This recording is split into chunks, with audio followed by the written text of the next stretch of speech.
Estimados fiéis, meus queridos, este é o quinto domingo do tempo da Páscoa. Também nós celebramos nessa igreja, nossa amada igreja, o dia da dedicação, aniversário de dedicação desse templo. Há 28 anos atrás, esse templo foi ungido pelo óleo do crisma e com o Espírito Santo, de tal modo que quando aqui nós estamos, nós temos a oportunidade de viver uma experiência dos céus. Depende de nós, depende sempre de nós. Nós ouvimos hoje o capítulo 3 vezes. Jesus também anunciou que daqui poucas horas ele será condenado por Pilatos, levado à cruz e vai ter de entregar a sua vida. É um contexto agora, depois de tomarem refeição, agora é um contexto de bastante tensão. Os apóstolos começam a não entender mais nada, começam a se perguntar: mas e a promessa do Messias que liberta? Uma confusão no coração, o medo, a perturbação. E aí Jesus, ele profere esse versículo primeiro desse capítulo 14: não se perturbe o vosso coração. Tendes fé em Deus e tende fé em mim também. É como que se Jesus dissesse àqueles homens: eu estou agora instituindo a minha igreja e estou colocando vocês como pastores dessa igreja. Não é possível que aqueles que devem conduzir e pastorear a igreja estejam com o coração perturbado, confuso, desviado. Não é possível, porque por isso que Jesus diz: não se perturbe o vosso coração. Vocês precisam permanecer firmes, porque senão tudo aquilo que está abaixo de vocês também permanecerão na fragilidade. Se vocês caírem, todos aqueles que estão debaixo de vocês também cairão. Não se perturbe o vosso coração. Tendes fé em Deus, tende fé em mim também. Uma palavra muito forte para nós, meus queridos, porque debaixo da nossa frágil pessoa está a nossa instituição ou as nossas instituições, a nossa família, o nosso trabalho e tudo aquilo pelo qual nós somos responsáveis. Não se perturbe o vosso coração. É fácil nós nos perturbarmos e nos desviarmos no nosso olhar de Deus, nos desviarmos de Deus e nos perdermos. É fácil. Por isso Jesus está falando: tendes fé, tendes fé. É muito interessante que agora Jesus, em seguida, ele vai mostrar para os apóstolos o que vai acontecer. Ele já está dizendo: eu vou ser entregue, mas eu ressuscitarei e depois eu voltarei para o lado do Pai, de onde eu vim. Por isso não se perturbem, permaneçam firmes. Por isso que Jesus diz: na casa do meu Pai há muitas moradas. Se assim não fosse, eu vos teria dito. E aí Jesus diz: agora eu vou preparar para vós um lugar lá nas moradas do Pai. Quando estiver pronto, eu virei e vos levarei comigo. Olha só, Jesus está anunciando a sua ascensão. E é verdade, daqui 40 dias depois de morto e ressuscitado, ele vai subir aos céus e voltar para junto do Pai, assentando-se à sua direita. Eu vou preparar um lugar para vós. Não vos deixareis órfãos. e para onde eu vou, vós conheceis o caminho. Jesus, acredito na sua humanidade, eu acho que ele acreditava que aqueles homens que já passaram 3 anos com Jesus, andando da Judéia para a Galileia, vendo milagres, vendo curas, vendo expulsões de demônios, vendo mortos que ressuscitaram. Jesus acredita firmemente que aqueles homens já tinham entendido todo o mistério, da sua vida e da sua presença, mas eu acho que não tinham entendido ainda. Por isso Tomé pergunta: nós não sabemos para onde vais, como podemos conhecer o caminho? Como podemos conhecer o caminho? Mas Jesus já se mostrou por tantas vezes para esses apóstolos. Como não sabeis para onde eu vou? Como não conheceis o caminho, Tomé? Isso acontece conosco, minha gente. Quando bate alguma provação na nossa porta, quantos questionamentos não brotam do nosso coração? Mas nós já sabíamos que viria a cruz, que viriam as provações, que viriam as dificuldades, e que a nossa resposta devia permanecer em Jesus. Nós já sabíamos. E quantas vezes nós nos questionamos? Quantas vezes? E Jesus responde para Tomé: Tomé, o caminho não é algo que está para além de nós, ou distante de nós. Eu sou a verdade, eu sou o caminho, eu sou a vida. Ninguém vai ao Pai senão por mim. É muito bonita essa expressão, não é? Tem uma homilia de Santo Agostinho de Hipona, é o sermão 142, muito bonito. E Agostinho fala assim: para onde vais e por onde vais? O Senhor te responde: eu sou o caminho, a verdade e a vida. Se caminhas por mim, não te perderás. Se segues a verdade, não serás enganado. Se permaneces em mim, não morrerás. E Agostinho diz: ele é o caminho na sua humildade, ele é a verdade e a vida na sua majestade. Agostinho nos leva a refletir que, no fundo, minha gente, Jesus, ele coloca aqui uma tríplice identidade. Ele se coloca como a verdade, que é o ponto de partida. Ele se coloca como o trajeto, o caminho. E ele se coloca como o destino último. Mas existem muitos caminhos na nossa vida pelos quais nós podemos caminhar. Mas somente neste ponto de partida, que é a verdade, neste trajeto que é o caminho Jesus, nós chegaremos à felicidade verdadeira. Existem 1000 caminhos. A liturgia de hoje nos questiona nas nossas decisões, nos nossos projetos, nas nossas intuições, no nosso dia a dia. Qual tem sido o nosso ponto de partida? Qual tem sido o nosso trajeto? E o que nós estamos conquistando ou almejando conquistar?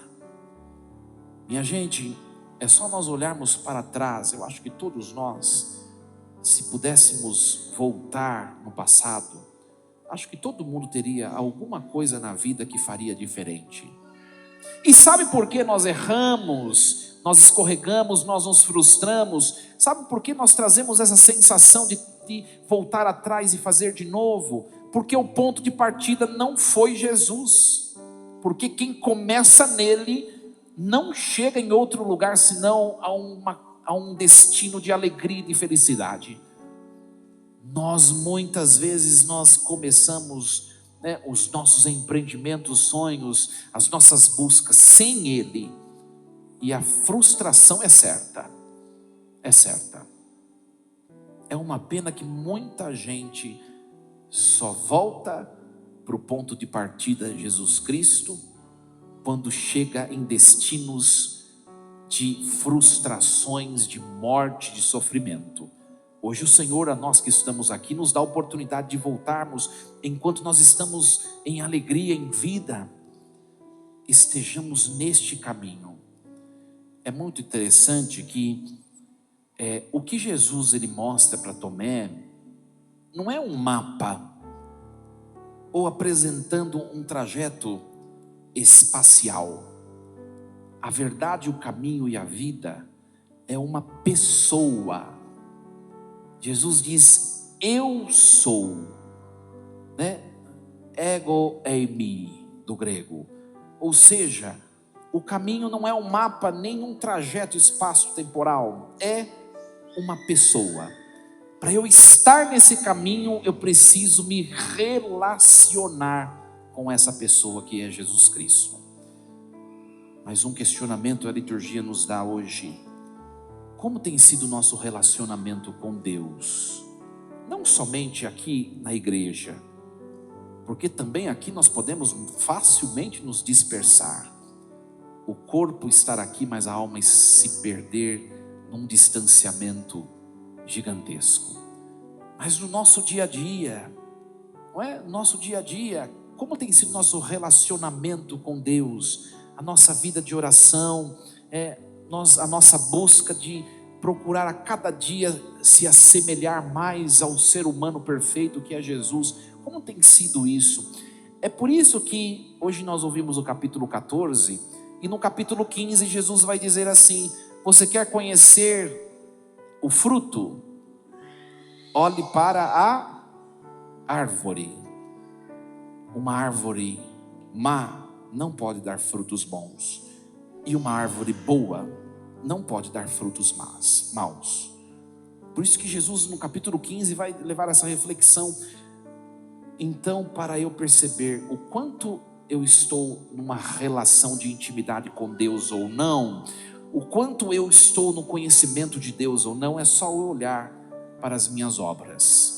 Como tem sido os meus relacionamentos dentro de casa, no trabalho? Como tem sido o meu relacionamento com o dinheiro, com o mundo? Como tem sido, o meu relacionamento com Deus? Como tem sido o meu relacionamento comigo mesmo?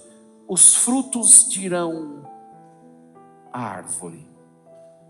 Olha, é uma oportunidade hoje de nós, todos nós, voltarmos para o ponto de partida, que é a verdade de Jesus Cristo. E a verdade se mostra, gente, pela palavra, seja a escritura e seja a tradição. Nada mais disso. É claro que a verdade às vezes vai nos espezinhar, vai nos espetar naquilo que é a nossa realidade, e é normal que assim seja. Mas mesmo que nos incomode, que nós não saiamos da verdade, que é a palavra de Deus, não é? Olha, tem um santo que se chama Santo Hilário de Poitiers, e ele escreveu um texto sobre a Santíssima Trindade, e ele dizia assim: Deus, ele não nos deixa errantes, ele não nos deixa permanecer em caminhos incertos, ele não nos abandona a nossa ignorância, ele vai até nós e com as suas mãos ele nos toca nas nossas mãos e nos traz para o caminho de vida. É Deus. É muito bonito isso, né? É muito bonito porque Deus nos ama. Hoje o Senhor está pegando em nossas mãos e nos levando a refletir em nós o que não está legal no nosso coração, nas nossas relações, o que não está legal nas nossas escolhas. Volte para o caminho de vida. Volte. A primeira leitura de hoje, também muito bonita, Atos dos Apóstolos, Nesse relato dos Atos dos Apóstolos, já tinha acontecido a morte, a ressurreição, já tinha se passado 50 dias, Jesus já tinha subido aos céus, ele enviou o Espírito Santo, os apóstolos estavam cheios de Deus, mas ainda a igreja que estava nascendo, começaram a ver muitos fiéis, e começou o desespero, não é? É bem a experiência dessa missa, a pastoral da acolhida, vai chegando gente, vai pôr cadeira, é bem essa experiência dos Atos dos Apóstolos. Olha, muita gente, crescendo o número de fiéis, e os apóstolos começaram a servir as mesas, a ajudar os pobres, né? Um desespero para poder atender tudo e todos, e eles acabaram deixando de fazer a missão deles, né? Fez tudo bonitinho, servindo as mesas, os pobres, atendendo gente que estava reclamando, as viúvas gregas estavam reclamando, foram lá, ajudaram tudo, e deixaram de fazer o que cabia a eles. Sabe aquele ditado, cobrir um santo e descobrir outro? É bem os apóstolos aqui.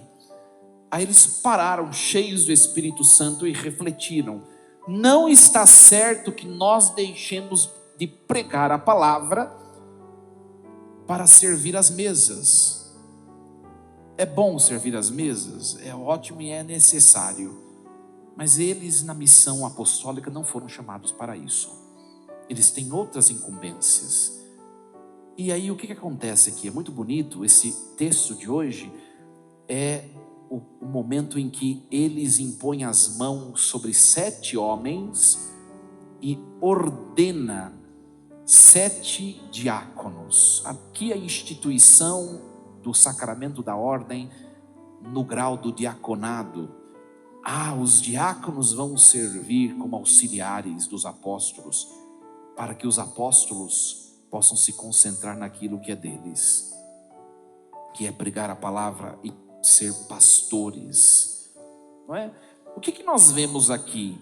Em meio a tanta gente somando, aumentando a comunidade, uma confusão, eles pararam e eles colocaram a casa em ordem, porque estava em desordem, estava em bagunça. Toda vez que nós estamos aqui na igreja, minha gente, nós viemos aqui para colocar a casa em ordem. O nosso coração talvez tenha coisa fora de lugar, sentimentos, pensamentos, intuições, né? Coisas que precisam ser acertadas ao longo da semana que começa.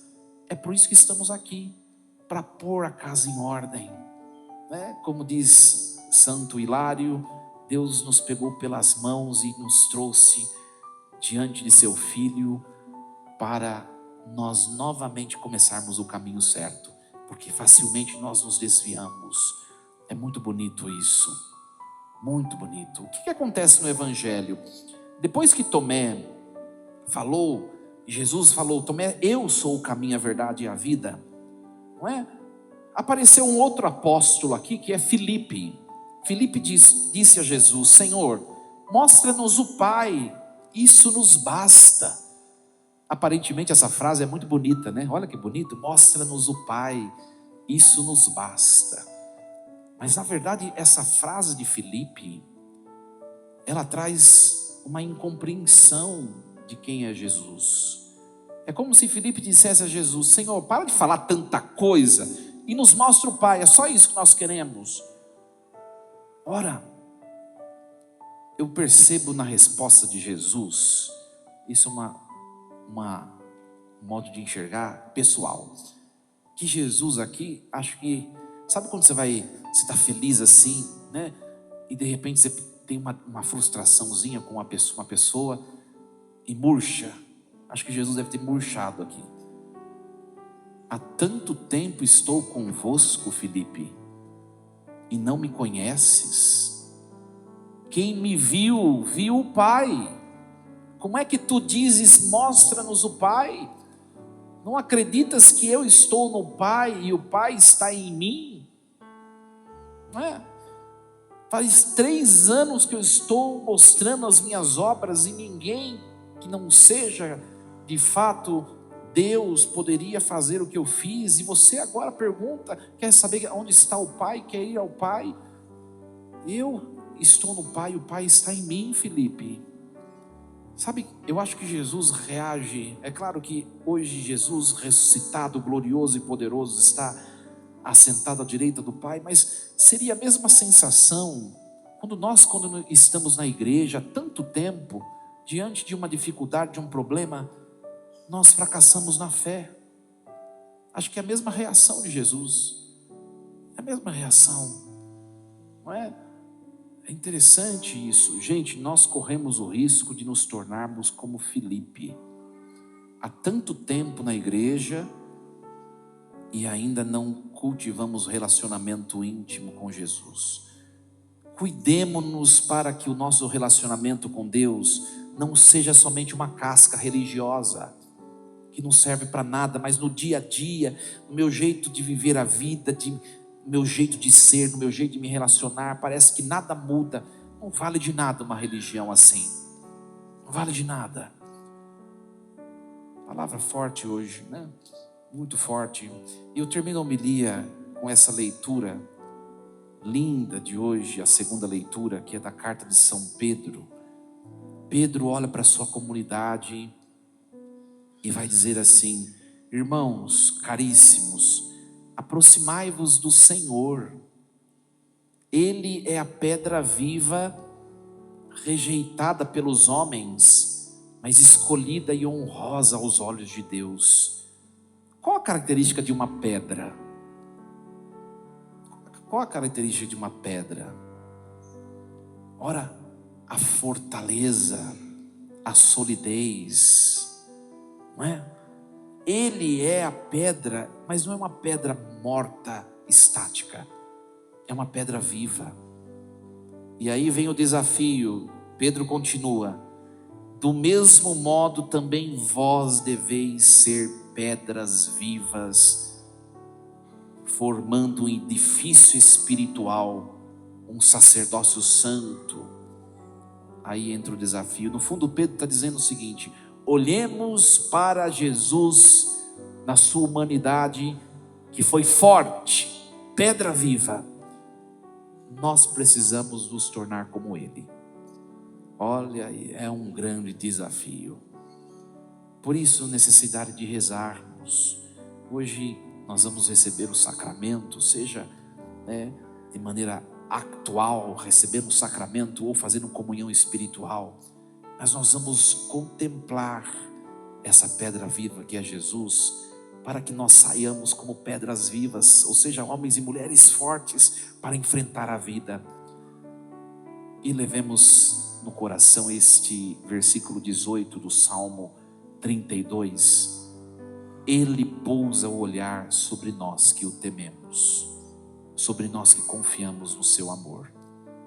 Basta que nós o olhemos e dele não tiremos os nossos olhos. Que Deus nos ajude e o dom da fé na nossa alma possa crescer a cada dia mais e mais. Força e coragem, assim seja. Amém. Amém.